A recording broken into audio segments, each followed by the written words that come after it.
आज परमपिता परमात्मा सतपुरुष स्वरूप कबीर साहब तथा उन्हीं के अवतार बंदी छोड़ गरीबदास जी महाराज की विशेष रजा से, विशेष अनुकंपा से आज ये गरीबदास जी महाराज की अमृतमय वाणी का खुलासे का जो कार्य है प्रारंभ हो रहा है।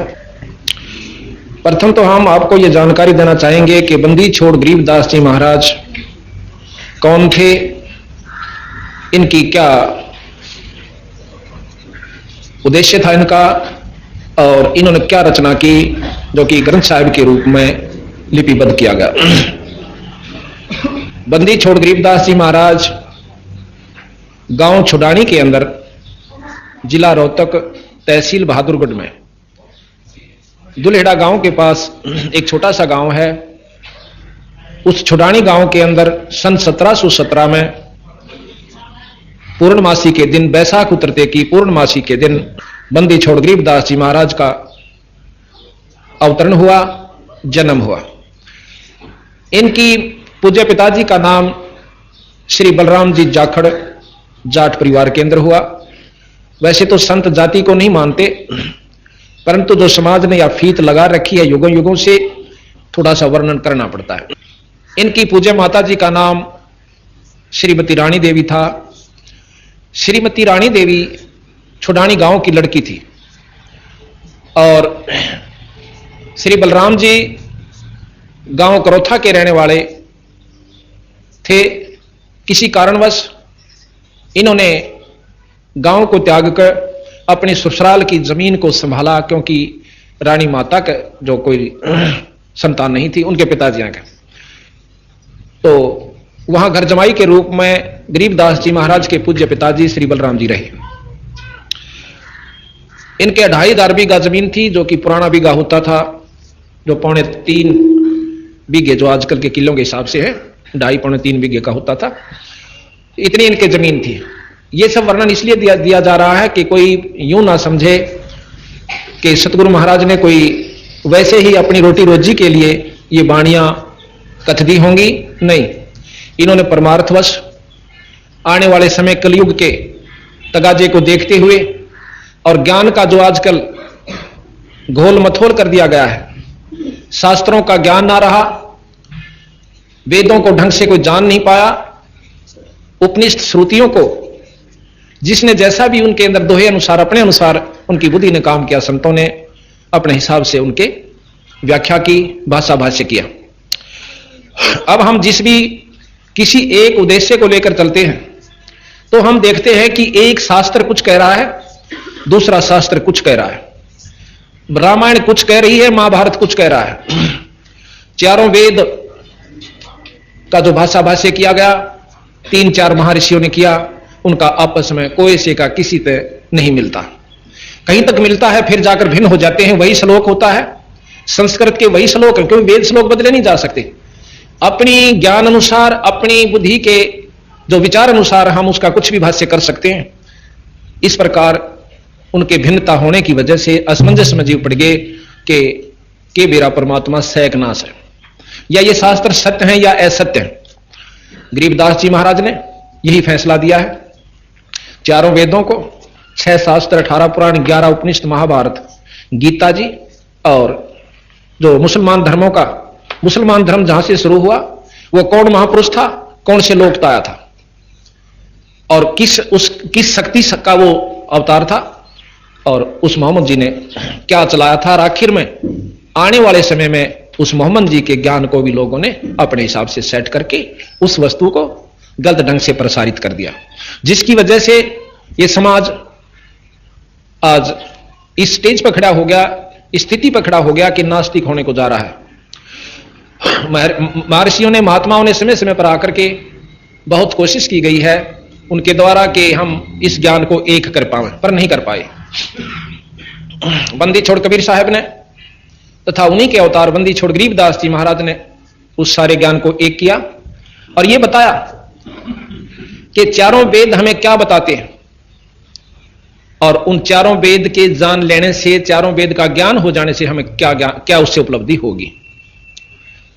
और फिर साथ में यह बताया है कि वेदों का जान लेना एक तरफ जैसे पहले ऐसे भी महापुरुष हुए हैं जिन्होंने चारों वेदों को कंठस्थ याद किया, जिसको चतुर्वेदी के नाम से जाना जाता है। आज भी उनके वंशज, चाहे वो अनपढ़ है, उसको भी चतुर्वेदी कहते हैं। उनके कोई पूर्वज हुए हैं जिन्होंने चारों वेदों को कंठस्थ याद किया। अब कंठस्थ याद कर लेना शास्त्र को कोई बड़ी बात नहीं और कोई खास उपलब्धि नहीं, ऐसा गरीबदास जी तथा बंदी छोड़ कबीर साहब जी हमें बता रहे हैं। किसी शास्त्र को कंठस्थ याद कर लेना यह कोई खास उपलब्धि नहीं बताई, उससे हमारा आत्म कल्याण नहीं हो पाएगा। केवल जानकारी हो सकती है, दुनिया में हम ये जना सकते हैं कि संस्कृत बोल बोल के प्रभावित कर सकते हैं, पर आत्म कल्याण का उसमें रास्ता नहीं है। चारों वेद क्या बताते हैं ये हम आपको समय आने पर, जैसा क्योंकि 7 दिन चलेगा, ये धीरे धीरे खोल खोल कर समझाएंगे बड़े अच्छी तरह। तो साथ में यह भी बताया कि भगवान कृष्ण जी ने श्री गीता जी में हमें क्या ज्ञान दिया, और उस ज्ञान की जानकारी हो जाने से हम बुराइयों से बच सकते हैं। अब आप देखते हो कितने बच पाए हैं, क्योंकि जब तक हम सच्चे नाम का सहारा नहीं लेंगे, नाम एक ऐसी जड़ी है जो कि हमारे को उस जिस उद्देश्य को हम पाना चाहते हैं उस पर आरूढ़ करेगी और हमें शक्ति प्रदान करेगा। वो नाम के अंदर वो शक्ति है जो गुरु से उपदेश किया जाता है। अब यही है कि महाराज कबीर साहब ने कहा और गरीबदास जी भी प्रमाण देते हैं, ओंकार है वेद को मूला, ओंकार ओम, ओम नाम जो है चारों वेदों की जड़ है। मूला कहते हैं मूल को, चारों वेदों की जड़ है। और महाराज कहें इस ओंकार में सब जग भूला। ओंकार जो है ये वेद की जड़ है। चारों वेद पढ़ लो, एक ओम नाम जाप कर लो, वो भी किसी गुरु से लेकर। वैसे अपने मनमुखी नाम जाप करने से कोई लाभ नहीं होता, ऐसा भी संतों ने प्रमाण दिया। फिर साथ में यही बताया कि गीता जी के ज्ञान को हम याद कर लेते हैं, सारा घोट लिया, सब कुछ याद हो गया, फलाने अध्याय में ये लिखा है, उस अध्याय में ये लिखा है, तो उससे भी आत्म कल्याण नहीं होगा। हाँ ठीक है, आत्म कल्याण के लिए हमने गुरु से उपदेश लेना होगा, और गुरु उपदेश जो भी जिस इष्ट का नुमाइंदा होगा वही तक का लाभ हमें दे पाएगा। यह भी साथ में बंदी छोड़ना हमें बताया। अब साथ में सतगुरु महाराज ने यह ज्ञान दिया कि जो मुसलमान भाई हैं वो मोहम्मद जी को परमात्मा अल्लाह का खुदा का अवतार मानते हैं। और मोहम्मद जी कहां से आए थे? ये शंकर जी के गण थे और शंकर लोक से आए थे। क्योंकि जो भी गण किसी भी इष्ट, किसी भी जैसे महापुरुष की जैसे इष्ट की नगरी से आता है, लोक से आता है, जिस प्रकार विष्णु जी के अवतार राम और कृष्ण जी आए, शंकर जी के अवतार गोरखनाथ जी, और भी बहुत से लिखे हुए हैं रुद्र वगैरह, और साथ में मोहम्मद जी भी। मोहम्मद जी ने अपना अलग से ज्ञान चला दिया। उन्होंने भी इतना भ्रष्ट नहीं किया था समाज को, ना मांस खाने की कहीं किसी भी कुरान के अंदर कहीं भी नहीं लिख रखा कि मांस भक्षण किया करो। आने वाले समय में समय के अनुसार महाराज कबीर साहब कहते हैं कि अपनी जाड़ के स्वाद के कारण हमारे जैसे स्वार्थी जीवों ने इसको समाज को पथभ्रष्ट कर दिया। अब हम आपको ले चलेंगे कि कबीर गरीबदास जी महाराज सन 1717 में वैशाख उतरते की पूर्णवासी को विक्रमी संवत 1774 में श्री छुड़ानी धाम में प्रकट हुए। जब गरीबदास जी महाराज 10 वर्ष के हुए, खेतों में गौ चराने जाया करते थे, क्योंकि 150-200 गायें रखा करते थे इनके पिताजी, बहुत लंबे चरागा थे, 2500 बीघा बहुत होता है। तो एक दिन ये गौ चराने के लिए गए हुए थे, दिन का समय था। बंदी छोड़ कबीर साहब अपने सतलोक से आए। अब धीरे धीरे आपको ज्ञान होगा कि सतलोक क्या है, वो कौन सा लोक है जो सत्य है। ये थोड़ा सा 7 दिन तक श्रवण करोगे विशेष रूप से रुचि के साथ, तो पूर्ण रूप से जानकारी हो पाएगी। सतलोक से आए और वहां एक संत का रूप बनाकर, जैसे कि आप देखते हो, धोती और कुर्ते में, सिर पर लंबा टोप, और आकर के महाराज कबीर साहब गरीबदास जी तक कहने लगे, भाई पाली हो, क्यों 2-4 पाली और साथ में थे कि भाई पाली मैंने दूध पियाओ। अब गरीबदास जी 10-1 साल के बच्चे थे, कहने लगे महाराज जी दूध पियो, अभी निकाल देता हूं गऊ का। तो कबीर साहब ने बोले, ना भाई, दूध पीऊंगा बिना ब्याई हुई गां का, गऊ भी ना हो बछड़ी हो, यानी नए दूध ना हो रही हो और दूध छोड़ रखा हो, पिंदी भी नहीं हो दूध, उस बछड़ी का मैं दूध पीऊंगा। अब जो और पाड़ी थे बड़े बड़े, वो बोले कि महात्मा जी आपने फिर दूध पीने की रुचि को ना, आप तो मजाक करो सो, बिना ब्याई कदे दूध दिया करे। सतगुरु महाराज कहने लगे कि हाँ बिना ब्याई भी दिया करे। गरीबदास जी महाराज कहने लगे कि स्वामी जी आप जिस बछड़ी का हाथ ला दोगे उससे का दूध काट दूंगा। कबीर साहब ने एक बछिया का हाथ ला दिया जो 1.5 साल की थी, नए दूध ना हुई थी। हाथ लाते ही उनके थना में अपने आप दूध रिसना शुरू हो गया। अब कई भाई तो इस बात को कति गलत मानते हैं कि ऐसा नहीं हो सकता कि अपने आप दूध बिना ब्याई, ये तो 250 साल पहले की बात है, बिल्कुल सत्य है। आज आपको बताता हूं कानूंदा गांव के अंदर इब्तवा गऊ हो रही है 5-6 ब्याली, उसे तसली करियो आप जाकर के। वो नाम भूल गया मैं, नाम भी नोट करके लाऊंगा, बताऊंगा आप तक। वो नाम ले रखा उस औरत ने, हमारा बुढ़िया, वानो बोले जी साबित काम गवा इस बात का, या बाछड़ी जो है 1.5 साल की थी और अपने आप में इसने प्यान गई दूध, इसके थना में तो दूध निकलना शुरू हो गया जोड़ के ऊपर। मन ने सोची मैं इसका कोई राध रूद बन गई होगी। मैं घर ने ले आई, डॉक्टर को दिखाया, डॉक्टर ने बोला कोई राध नहीं, तो ऐसे हो जाता है। अगले दिन और ज्यादा ठाण पर बैठती हुआ, ठाण सारा दूध में जो ना बहुत दूर तक फैला मिलता। फिर तीसरे दिन, चौथे दिन, हफ्ते पाछा तो उसमें तुर्री बंधन लागी। तो मन ने केक रह बाल्टियां डालने लागी। जब वो दूध उसके पाया के ऊपर का बांध के एक हल्की सी बरोली ही बांधी, कुछ वो बरोली बनने लागी। आदि मतलब शेर होया दूध, फिर 1.5 शेर होया। फिर मैंने उसकी चाह बना के उबाल के देखा, ना पटा, नहीं पटा तो मन ने केक रहा। फिर उसको मलाई भी आई, फिर चाह बना के देखी। फिर नहीं बोली, अगले दिन मैंने जमा दिया, उसकी दही जाम गई और घी काटा, घी भी लिख आया। तो इस प्रकार ने बोली। फिर मैंने उसको खड़ और बिनोले गिरने शुरू कर दिया, बाखर चने बने। जो कहती मेरी बहू का बालक होना था, उसका 10 किलो दूध किया, घी बनाया मैंने उसका, देसी गऊ का। आज भी वह गा प्रमाणित सवानियों कहती चल मैं दिखा के लाऊंगा आपने। मैं बोला बे तू के झूठ बोला है, अरीब ते मेरे घर में बंद रही सर साबित। और भी 20, 30, 50 जितने वहां गांव के बैठे थे, बोले जी कति 100 की 100 सच है।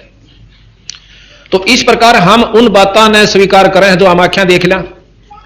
कई संता तुम्हारी बात हुई भक्तों से, हमने कह देना भाई ऐसे ऐसे हो गया, बोला ये भी दिखा दे करके।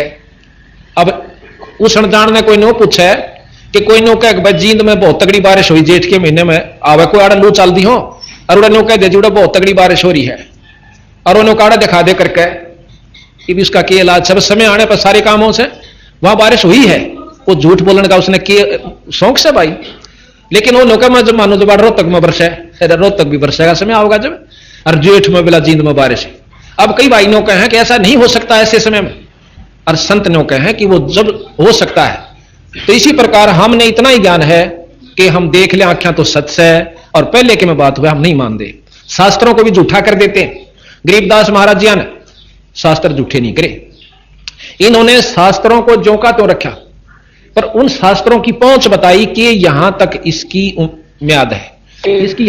तो सतगुरु महाराज ने हमें यह ज्ञान दिया कि जैसे रामायण महाभारत ये हमें क्या ज्ञान देती है। रामायण जो है विष्णु अवतार श्री रामचंद्र जियों का जीवन चरित्र है। जीवन लीला कहो, जीवन चरित्र कहो, उसके बारे में हमें जानकारी दी गई कि भगवान राम ने कब जन्म लिया, वो कै भाई थे, उनके पिताजी का क्या शुभ नाम था, उनकी कै मौसी थी, माताएं थी, हैं? उसके बाद उनको वनवास हुआ, सीता जी का हरण हुआ, रावण का मरण हुआ, फिर वापस सीता जी अपने अयोध्या को लौट आई, और उसके उपरांत भी सीता जी घर नहीं रह पाई। उसके बाद बेचारी के भाग्य में फिर भी सुख नहीं लिखा, और वो फिर भी वन में जाकर के 2 पुत्रों को जन्म दिया, लव और कुश को। फिर प्रमाण दिया कि जब लव कुश जवान हुए, रामचंद्र जी ने अश्वमेध यज्ञ करी, तो उसमें रामचंद्र जी के और लक्ष्मण के छक्के उन 2 लड़कियां ने लव और कुश ने छुटा दिए। अर्थात उस 3 लोग के भगवान ने उन बच्चा का आगे हाथ खड़े करने पड़े किसी भी कारणवश। तो भाव ये से सतगुरु गरीबदास जी महाराज का कहने का और इस ग्रंथ साहिब की रचना का उद्देश्य यही था कि यथार्थ ज्ञान महाभारत से निकाला और उसका वर्णन किया, वर्णन के बाद उसका सार दिया, भावार्थ दिया और फिर सार दिया। तो इस प्रकार फिर ये बताया कि इसके बार बार पाठ्यक्रम से, भाई महाभारत का बार बार पाठ कर लेना या रामायण को बार बार पढ़ते रहे तो क्या हासिल होगा? हम जानकारी प्राप्त कर सकते हैं, आत्म कल्याण नहीं। हमें ज्ञान हो जाएगा, कंठस्थ हो जाएगी 2 4 10 रुपए पढ़ने पाछे, पर आत्म कल्याण नहीं। हम पशु और गधे बनते नहीं बच सकते गीता और महाभारत को बार बार पाठ्यक्रम पढ़ने से। हाँ, उनसे ये लाभ बताया कि को पुण्यात्मा अपने अंतःकरण में इस बात को जमा सकती है कि रावण कैसे दुष्कर्म नहीं करने चाहिए। भाई, किसी की पत्नी को नहीं हड़ना चाहिए, उसके हड़ने का, उसको उठा ले जाने का दुष्कर्म यानी अपने हिसाब से कोई ऐसा बुरा कर्म करने का उसका यूं फल होगा कि परिवार ही नष्ट होगी। इस दुख से, इस पाप कर्म से हम बच सकते हैं, लेकिन पशु बनते नहीं बच सकते। जितने भी शास्त्र है हमारे पास, वेद भी रखे हैं जिसमें महर्षि दानव जी का भाषा भाष्य है। उन्होंने वेद का जो है भाषा भाष्य किया था, आधा सामवेद और एक यजुर्वेद। तो उस वेद में क्या लिखा हुआ है कि उस परमात्मा ने हमें आज्ञा दी गई है कि तुम ऐसे रहा करो भाई, शुभ काम किया करो, यज्ञ हवन किया करो, परमात्मा का नाम लिया करो, ईश्वर को याद किया करो, बुरे कर्म मत किया करो। राजा जो ऐसे काम नहीं करता वो राजा नहीं कहलाता। ये ज्ञान दिया है। इस ज्ञान से हम अपने अंतःकरण को और इसके ऊपर अनुसरण करने से दुखों से बच सकते हैं, बुराइयों से बच सकते हैं, लेकिन जन्म मरण के चक्कर में हम नहीं बच सकते केवल यज्ञ और हवन तथा इसके वेद के पाठ बार बार कर लेने से। ऐसा गरीबदास जी ने बताया। साथ में यह भी बताया कि एक नाम दिया जाता है, जैसे ओम जाप इस 3 लोक की विशेष शक्ति है इसके अंदर, और पूरी उपलब्धि ओम नाम के जाप में हो जाती है। आप देखते हो शंकर भगवान का भी जाप जब करते हैं ओम नमः शिवाय, कृष्ण भगवान का नाम जाप करते हैं ओम भागवते वासुदेवाय नमः। जितने भी कोई भी आप उठाकर देख लो, जो भी मंत्र अगर कामयाब हुआ तो ओम नाम से हुआ है। तो गरीबदास जी महाराज भी कहते हैं ओंकार है वेद को मूला, इस वेद की जड़ है। पर भाई इस ओंकार में सब जग बोलिया। ओम जाप के, ओम नाम के जाप पे हमें के प्राप्ति होगी, ये गरीबदास जी महाराज बताते हैं। लेकिन उस ओम नाम की उपलब्धि किन किन संतों ने की, ओम नाम के जाप से किन ऋषियों ने क्या क्या वस्तु प्राप्त की? भाई सिद्धियां प्राप्त की, अपने शरीर को साध लिया, इतनी तक सिद्धियां कर ली थी कि आकाश में उड़ जाया करते थे ओम नाम के जाप पे। और फिर उन ऋषियों का भी पूर्ण मुक्ति नहीं हुई, ये बंदी छोड़ गरीबदास जी ने प्रमाण दिया कि उन संतों ने क्या प्राप्ति की, जिसको ये 3 चौथी मुक्ति कही जाती है। उस चौथी मुक्ति के अंदर जीव किस परिस्थिति में होता है वो भी सारा इसमें वर्णन किया। समय आने पर आपको धीरे धीरे सारा बताएंगे। अब रामायण का ज्ञान हो गया, हम उनसे बच गए। जैसे गीता जी के पाठ करने से हमें यह ज्ञान होगा कि वह बुराई नहीं करनी चाहिए, जीव अमर है।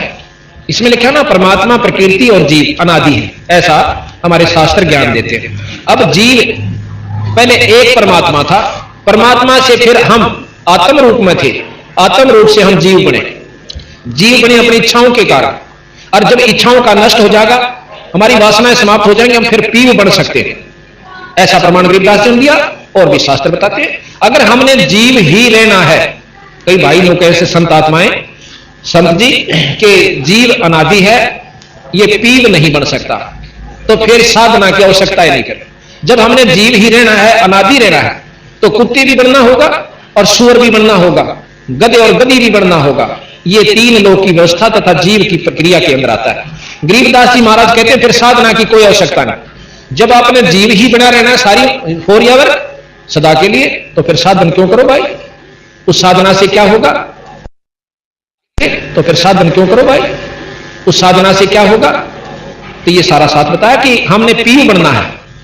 धर्मदास जी को जब कबीर साहब ने पूर्ण ज्ञान दिया, तो उसमें जब उनको ज्ञान हो गया, तो जब ने कहा था मेरे हंसा भाई, तो हंस रूप था जब तू आया।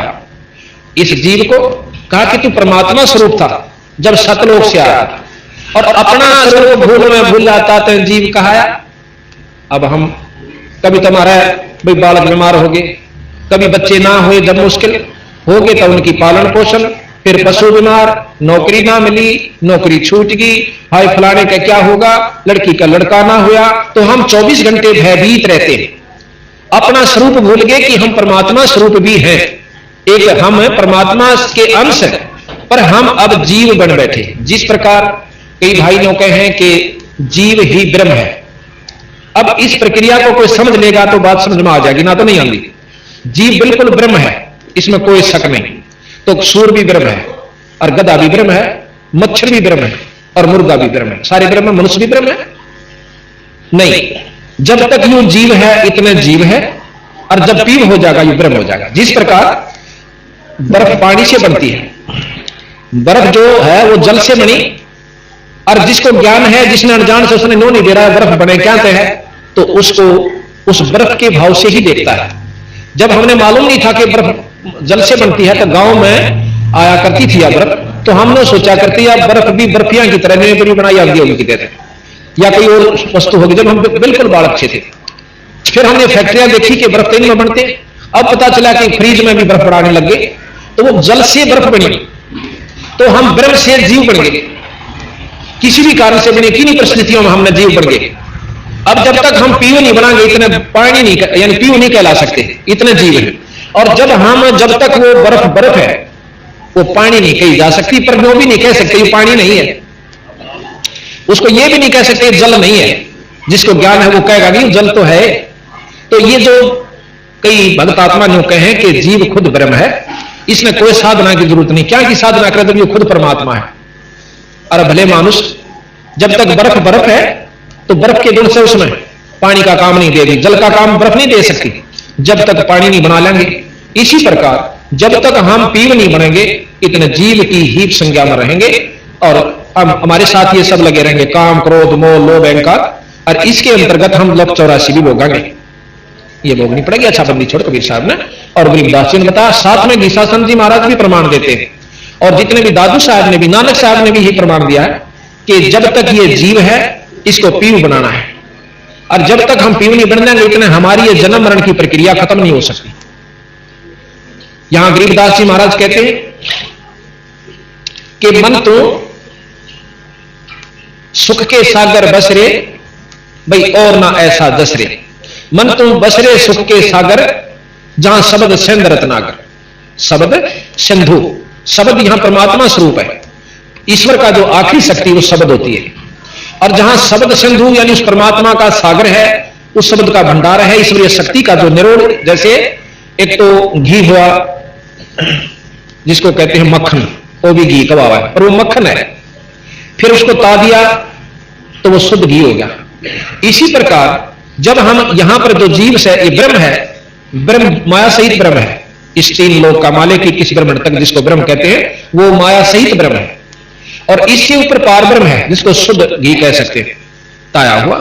तो इसी प्रकार महाराज कहते हैं गरीबदास जी कि मेरे हंसा के मन तो सुख के सागर बस रे जहां शब्द सिंधु रत्नागर, के जहां पर परमात्मा शब्द रूप में है उस लोक में चाल भाई, वहां जाने के बाद तेरे ऊपर कोई प्रक्रिया जीव संज्ञा की नहीं रहेगी। ना काम सतावे, ना क्रोध सतावे, ना लोभ सतावे, और ना मोह सतावे, ना अहंकार दुखी करे। उसके बारे में बंदी छोड़ गरीबदास जी कहते हैं कि शंखों लहर मेहर की उपजे भाई कहर ना नहीं जा कोई, दास गरीब अचल अविनाशी भाई सुख का सागर सोई। वो सतलोक, वो पूर्ण ब्रह्म, वो सुख का सागर है। जब हम वहां पहुंच जाते हैं हमारा कोई शत्रु नहीं रहता, ना दुश्मन होता, ना मन में राग उत्पन्न होता, ना द्वेष होता। अब राग है तो द्वेष भी साथ रहेगा।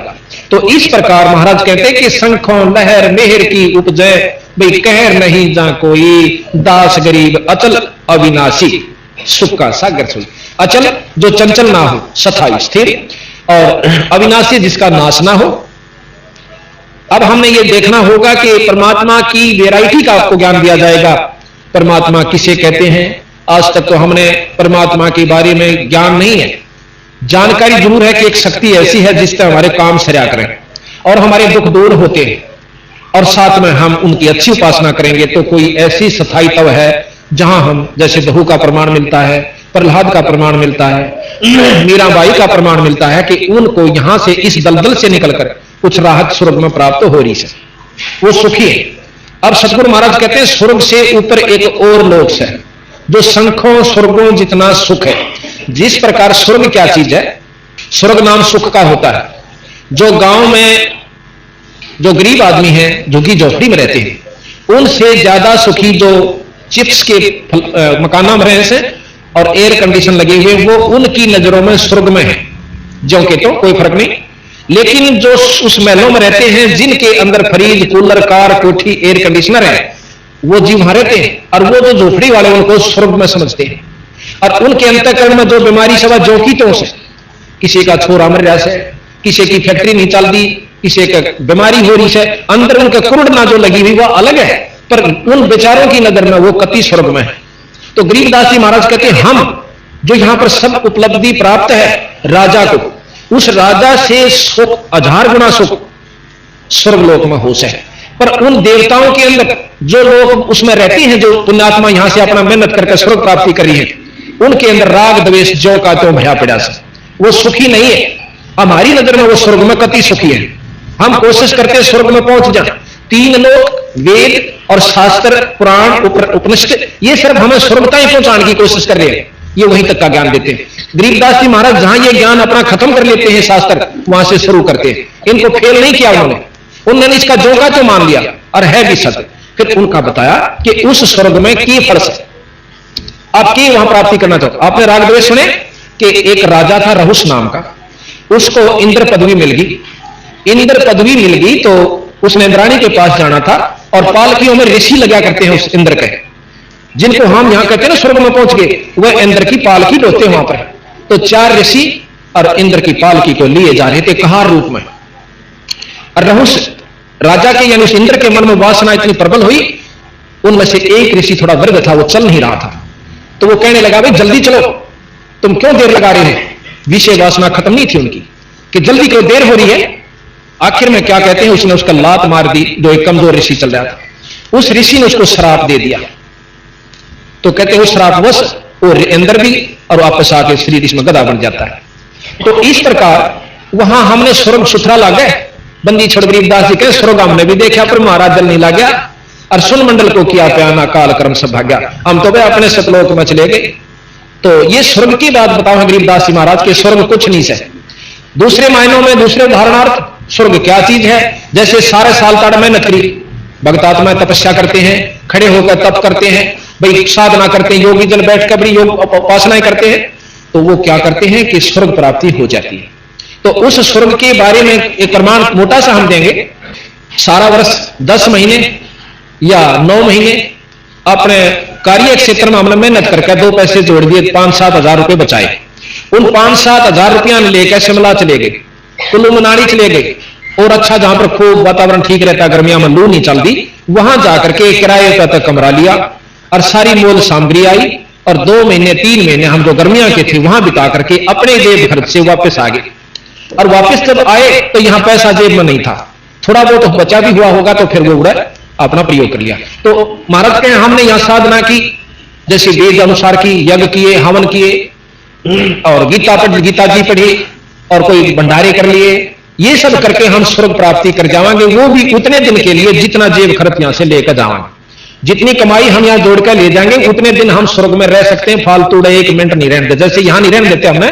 जब समय पूरा हुआ, अपनी वहां आने से पहले जाने की भी तिथि उसी दिन नीचे लिख दी थी कि बेटा इस दिन आओगा उल्टा, और इससे पहले तरह कि मैं हिम्मत होगा अच्छे कर्म करें तक कर बन जा कर लिए, और फिर नहीं तो गधे और कुत्ते लग 84 तो भोगेगा। साथ में ये हिदायत दी थी आने से पहले जाने की तिथि, जब हमारी सारी हिस्ट्री लिख दी और नीचे बंद कर। तो इस प्रकार हम जब स्वर्ग में पहुंच जाते हैं तो वहां खा करके वापस आ गए। जो माड़े कर्म कर गया वो नरक में हो गया, जब दोनों वापस आए तो बराबर थे। यहां पर बूंदे कर्म नरक में भोग लिए एक जीव ने, एक ने शुभ कर्म स्वर्ग में भोगे, फिर वापस आ गए। तो गरीबदास महाराज कहते हैं इसी इसी तुम ये जितने भी जीवात्मा है करा कितनी किलो स्वर्ग हो गया, पर वहां ठिकाना नहीं मिला, वहां सफाई तो नहीं मिला आपको। तो इसलिए सतगुरु महाराज कहते हैं सफाई तो हम बतावांगे क्यों कर मिलेगा। 4 मुक्ति भी कोई स्थायी तपन नहीं बता। चौथी मुक्ति ध्रुव को प्राप्त है, प्रहलाद को प्राप्त है। ये चौथी मुक्ति के जीव भी वापस आएंगे जब महाप्रलय होगी, जिसमें लोक परलोक सब समाप्त हो जाएंगे। ध्रुव मंडल भी नहीं रहेगा, शिवलोक भी नहीं रहेगा, विष्णु लोक नहीं रहेगा, ब्रह्मा लोक नहीं रहेगा, और माता का लोक नहीं रहेगा, कोई ब्रह्मांड नहीं रहेगा, खत्म हो जाएंगे। ये इसको महाप्रलय कहते हैं। तो एक महाप्रलय में 21 ब्रह्मांड की टोडी खिंच जाती है, यानी खत्म हो जाता है। आप प्रमाण देते हो कि पृथ्वी तत्व को जल तत्व ग्रासेगा, गरीबदास जी महाराज भी लिखते हैं और शास्त्र भी प्रमाण देते हैं। मेरे पास रखे सारे किसी ना बच्चे तो इन्हें पढ़ लियो, आकर मेरे पास पढ़ सकते। कोई ने सोचा कि सट्टे मारे, सट्टे नहीं हुआ करते हैं। जब मैदान में और पंडाल लगाकर कोई चीज कही जाती है, पूरे विश्वास के साथ कही जाती है और आत्मानुभूति के साथ की जाती है, जो हमने अनुभव किया हुआ होता है। तो अग्नि जल तत्व को, पृथ्वी तत्व को जल तत्व खत्म कर देगा, ग्रास लेगा। जल तत्व को अग्नि ग्रासेगी, अग्नि तत्व को वायु, पवन तत्व और पवन तत्व को आकाश। आकाश को ओंकार, ये ओम ग्रास लेगा अपने अंदर, जिसको ज्योत निरंजन कहते हैं, जिसको ब्रह्म कहा। और ज्योत निरंजन को पार ब्रह्म अक्षर पुरुष अपने अवगत पुरुष ग्रास लेगा। अवगत पुरुष जो है वो पार ब्रह्म है, यानी इस ब्रह्म तक को भी पार ब्रह्म अपने अंदर समा लेगा, अपने पास रख लेगा। और जितने भी ये जीव हैं, इनको न्यारे न्यारे अलग अलग कोठड़ियां में गाल कर दर दिया जाएगा। जैसे ज्वार का बीज न्यारा गाल दे, चना का न्यारा गाल दिया, ज्वार का अलग रख दिया। इस प्रकार हम सब जीव वहां उस पार ब्रह्म के अक्षर पुरुष के लोक में, अवगत पुरुष के लोक में बोरियां भर कर डाल दिए जाते हैं और दोबारा फिर सृष्टि रची जाती है। तो हम फिर भगा दिए जहां से किसी किसी रूप में अपने उसी भोग को भोगने के लिए फिर शुरू हो जाते हैं। तो यहां बंदी छोड़ गरीबदास जी महाराज कहते हैं, मन तो सुख के सागर बसरे, भाई बहोर ना ऐसा जसरे। मन तो सुख के सागर बसरे, सुख के सागर, जहां शब्द संधूरत नागर। कोट जन्म तन भ्रमत होगे, कुछ ना हाथ लग्या रे। भाई कुकर कुत्ता, सुकर सुअर, खर गदा, ये जूनी तन होगी। कुकर सुकर खर बया बोरे, तू कौआ हंस बुगारे। कौआ भी रहा, हंस भी हुआ और बुगला भी बढ़ा। तो ये तने बहुत बार, कितनी बार ये चीज तने भोग ली भाई। फिर कहा कि कोट जन्म तू राजा की, ना मिटी ना मन की आशा। करोड़ों जन्म तक तू राजा भी रहा, फिर कितनी बार तू राज भोग चुका है। और भाई 3 कोट जन्म तू राजा की, ना मिटी ना मन की आशा। और भिक्षक हो तू दर दर हांडा, मिला नहीं निर्गुण रासा। अब देखा ना इन दुकाना के ऊपर लाल लत्ते पैर लेंगे, ढाडी बढ़ा लेंगे, माला गाल लेंगे और 36 पाखंड करके एक संत को बदनाम करते हैं वो लोग मांगते फिर ऐसे हैं। और को दवन्नी ना देता दीदे का देंगे, फूक दूंगा। अब पहले ऋषि हुआ करते श्राप दे दिया करते थे, उनका भय इतना ही हमारे अंदर जमा हो रहा है, ये साचे फूक ना दे। और फिर सल्फा फूक तो वो फेरगा ना, हमारे दिए हुए धन को, हमारे दिए हुए पैसे को सल्फा पीवेगा, फीम खावेगा, दारू पीवेगा या कोई और भी बदमाशी कर सकता है। तो महाराज की कहते हैं कि ये सब पाखंड वस्तुएं हैं, इनके अंदर हमने आचरण बस नहीं रहना चाहिए। तो कहते हैं भिक्षक हो तो दर दर हांडा, पर मिला ना निर्गुण रासा। निर्गुण रासा जो है, वो निर्गुण वस्तु कैसे प्राप्त होती है, वो विधि बड़ी गरीबदास जी ने बताई कि हम बतावांगे ऐसे उसकी निर्गुण उपासना ऐसे होगी तेरी। फिर कहा कि इंद्र कुबेर ईश की पदवी, ब्रह्मा वरुण धर्मराया। इंद्र कुबेर और ईश के हैं परमात्मा मालिक। जैसे इंद्र भी भगवान है, इंद्र को भी भगवान इंद्र कहते हैं और वेदों में उसी इंद्र को ऐश्वर्यवान परमात्मा कहा है। महर्षि जियों ने भी और जितने भी और शास्त्र ये खोल रखा सामवेद, उसमें लिखा कि ऐश्वर्यवान परमात्मा। जब परमात्मा में गुण विद्यमान है तो वो ब्रह्म नहीं है, वो निर्गुण नहीं है। जिसमें गुण है, जो परमात्मा ऐश भी करता है, उस परमात्मा वो सारी विधि है, तो उसके वो मतलब माया सहित है, रहित नहीं है। उन आकार में भी है कहीं ना कहीं, ये लिख रखा है इस वेद में भी, हम आपको दिखाएंगे। यजुर्वेद में साफ महर्षि दयानंद जी ने खोल रखा, भाषा भाष्य कर रखा उसका। और उस यजुर्वेद के 5वें अध्याय के 32वें श्लोक में खुद महर्षि जी सरलार्थ करते हैं।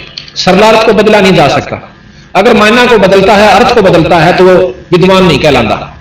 उन्होंने जोका क्यों लिखा है कि वो परमात्मा, वो ईश्वर, वो परमेश्वर जिससे सारी सृष्टि चेतन है, चल रही है और आश्रित है, वो अपने सत धाम युक्त है। अगर वो धाम में है तो आकार में भी है। इस बात को नहीं बोलना चाहिए मकान बनाता आदमी भी रहे होंगे या रहते होंगे, मकान की वैसे जरूरत नहीं थी। जब उसका धाम है, उसका स्थान है, उसका लोक है, वो आकार में भी है। दूसरी तरफ से कहते नहीं उसका कोई लोक नहीं, उसका कोई धाम नहीं, कोई स्थान नहीं, वो तो कण-कण में व्यापक है। गरीबदास जी महाराज उसके बारे में बताते हैं, व्यापकता किसे कहते हैं और स्थायीपन किसे कहते हैं। सूर्य अपने स्थान पर है, पर यह सारी पृथ्वी जितने उसके सामने आते उसमें प्रकाश व्यापक है, पर है अपने स्थान पर। इसी प्रकार राजा अपने स्थान पर है, अपनी गद्दी पर है, अपने महल में है, पर उसकी सत्ता, उसकी शक्ति हिंदुस्तान के कण कण में व्यापक है, इसमें कोई शक नहीं। उसका भय, उसकी सत्ता, उसकी प्रभुता निराकार रूप में सब जगह व्यापक है। वो मुख्यमंत्री में भी है, वह डीसी में भी है, और डीसी के माध्यम से एसपी और नीचे के जितने भी ऑफिसर उनके माध्यम से हर चीज, हर की उसमें अपने क्षेत्र में व्यापक है। जैसे अब हम आपको तो जहां ले जाना चाहोगे वो ध्यान से सुनिएगा। पहले तो हमने राम की परिभाषा का नहीं लिया। राम कहे किसने? Ram, God, Allah, that power. Ram is a god, God is a power, और उसको अल्लाह कहो, राम कहो, खुदा कहो।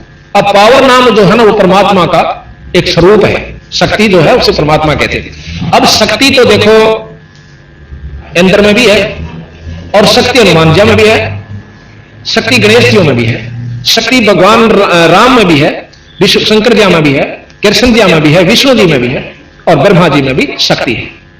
पर जितनी जिसमें शक्ति है उतने ही वे परमात्मा है। जैसे तहसीलदार भी साहब को आवे, एसडीएम भी साहब, और डीसी साहब भी साहब को आते, कमिश्नर भी साहब को आवे, और मंत्री साहब, मुख्यमंत्री साहब, और प्रधानमंत्री साहब, राष्ट्रपति साहब, ये सारे साहब को आवे। पर इनकी कार्य क्षेत्र में और शक्ति में दिन रात का अंतर होता चला जा सकता। ये तो आप मानोगे कि इनके ये सब साहब है। ये कोई नहीं कहा भाई काम तो साहब कर सके, वो ऑटोमेटिक अंडरस्टूड होता है, सब तो उस चीज का जानकारी होती है। जैसे डीसी ऑफिस के जितने भी कार्यकर्ता होंगे, कर्मचारी होंगे, वह का आकर कोई भी काम हुआ भाई साहब ने कहा, वह नहीं कर बार बार डीसी साहब ने कहा, वह का आकर भाई जो साहब कह गए, स्टेनो होगा कि साहब ने कहा, तो वो काम वो अंडरस्टूड है उनके लिए कि साहब कह रहा है, कि उसकी साहब ने किया, उनको ज्ञान है कि डीसी साहब के लिए काम करा। फिर वो कहेंगे कि ये किसने कहा, साहब ने कहा, उन्हें दोबारा लोग कहने की जरूरत नहीं पड़ती, डीसी साहब ने कहा, अच्छा जी। तो इसी प्रकार हमने राम राम सुना, पर नो नहीं बेरा कौन से राम पे क्या काम बनेगा। इन्होंने ये बताया गरीबदास जी ने, किसी शास्त्र का खंडन नहीं किया, वेद का खंडन नहीं किया कि वो गलत से या नहीं, बिल्कुल सत्य है वेद। पर जहां तक वो जिस साहब का, जिस राम का की वह जानकारी देते हैं वहां तक बिल्कुल सत्य है। अब हम डीसीएन प्रधानमंत्री की संज्ञा दे बैठे तो भाई देखा जान लेते वैसे बंडा जो हम शुरू में थे ना, छोटे छोटे थे तो नहर पर पाली चले जाते। तो एक दिन और सिर आ गया, सर पर टोपर साइकिल के ऊपर, हमारे गांव का एक बेलदार और तो पाली भाग गए, क्यों पहले बहुत भय हुआ करता अफसरों से, आज से तो 30-35 साल पहले की बात। और तो भाग के खेतों में लग गए, क्योंकि पानी चल जाया करते थे, फ्लड हुई थी, और अपनी भैंस भूसों को नहर नूर आस पास चलाया करती थी। और बाकी रह गए, जो रह गए उनको उन्होंने पकड़ लिया, वो फिर डर गए, रोने लागे, बालक से थे। उसके बाद और भय बढ़ गया हमारा भी, कोई भी दिख जाता साहब आवा डांक मार दे बात जल्दी। तो हमने मतलब नो नहीं बेरा था साहब है कौन, इतना जरूर बेरा था नहर पर साहब आ रहा था। अब और सिर्फ लेके इंजीनियर चीफता है तो बेरा ने कितने साहब बोले हैं, और इनकी अलग अलग से इनकी शक्तियां हैं।